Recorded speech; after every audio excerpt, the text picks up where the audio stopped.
मैं नोएडा के एक इलाके में एक प्लॉट पर बने छोटे से झोपड़ी नुमा मकान में रहता था। प्लॉट के मालिक ने प्लॉट की देखभाल के लिए मुझे वहां टिका दिया था। प्लॉट के मालिक की उस प्लॉट पर एक बहुमंजिला अपार्टमेंट बनाने की योजना थी, जिसके लिए बिल्डरों से बात चल रही थी। मुझको महज 8,000 पगार मिलती थी, पर बेकार बैठे रहने के बजाय ये भी बुरा ना था। ना जाने कितने लोग दिल्ली मुंबई जैसे बड़े शहरों में मामूली पगार पर काम करने आते हैं, क्योंकि उनके पास और कोई काम नहीं होता। कईयों को तो काफी खराब हालात में रहना पड़ता है, पर मैं संतुष्ट था।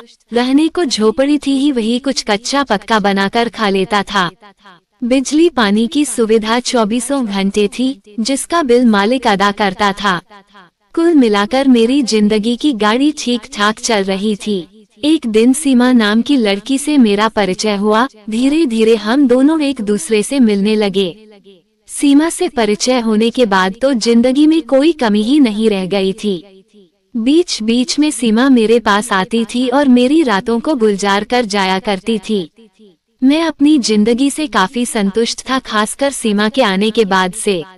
सीमा समय समय पर मुझसे थोड़े बहुत पैसे लेती रहती थी, पर मुझे इसका जरा भी अफसोस नहीं था, क्योंकि बदले में मुझे सीमा से काफी कुछ मिलता भी था। परेशानी तब हुई जब सीमा की मांग दिन ब दिन बढ़ने लगी। एक दिन तो उसने मुझसे बड़ी मांग कर दी। राकेश, मुझे 1 लाख रुपए की सख्त जरूरत है।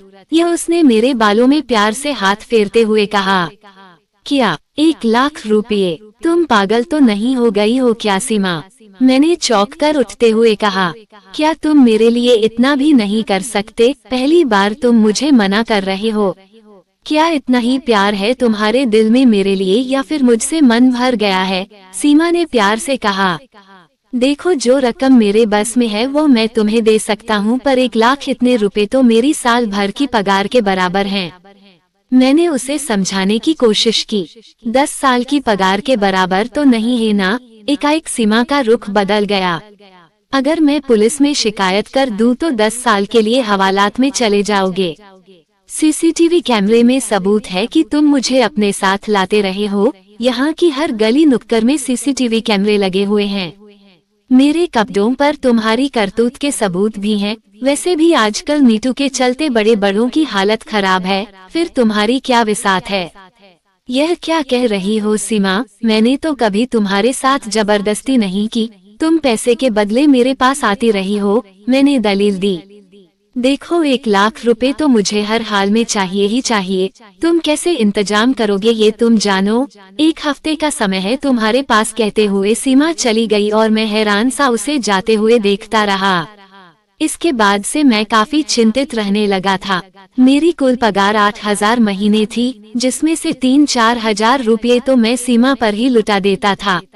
1,000-2,000 रुपये घर भेज दिया करता था। बाकी मेरे खाने पीने पर खर्च हो जाया करते थे। पैसों के लिए एकमात्र सहारा मेरा मालिक था, जो 1-2 महीने से ज्यादा की एडवांस पगार नहीं दे सकता था। तो फिर क्या किया जाए?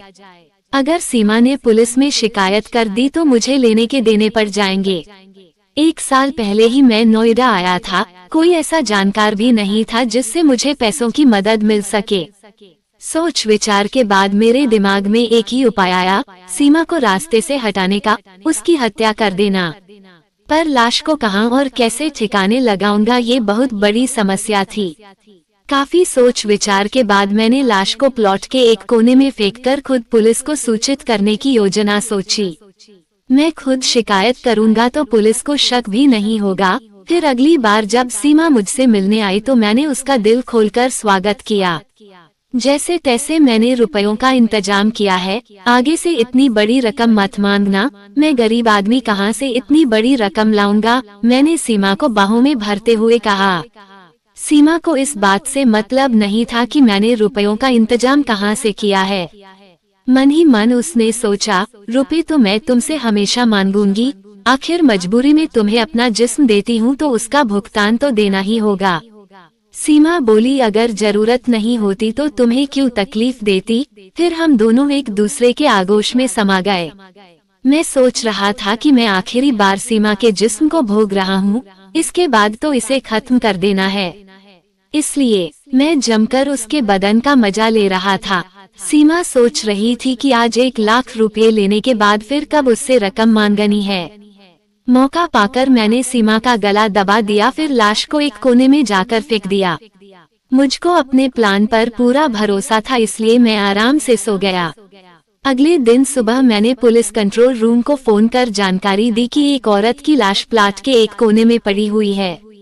मुझको ये गुमान था कि पुलिस को आसानी से चकमा दिया जा सकता है और इसके लिए मैंने खुद पुलिस से शिकायत करने की तरकीब अपनाई थी।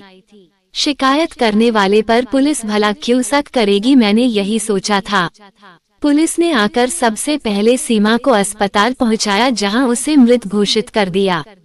पुलिस ने अनजान शख्स के खिलाफ हत्या का मामला दर्ज कर लिया।